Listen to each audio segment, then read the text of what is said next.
Siyam na drug suspect ang kalaboso sa magkakahiwalay na buy-bust operation.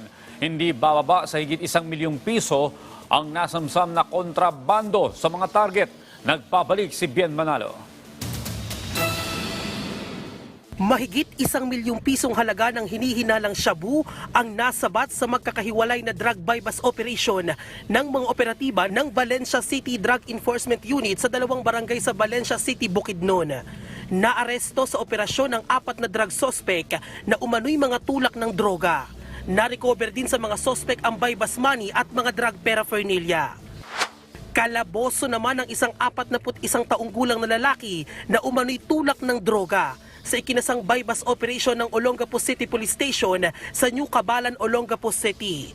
Nasa kote sa suspect ang mahigit 15 gramo ng shabu na may estimated value na mahigit 102,000 pesos. Bukod sa droga, nakuha rin sa suspect ang budal money at mga gamit sa droga. Wala nang takas pa ang 4 na drug suspect, kabilang na ang umano'y drug den maintainer sa joint buy-bust operation ng Batangas City Police Station at PIDEA Batangas sa Barangay Balete, Batangas City.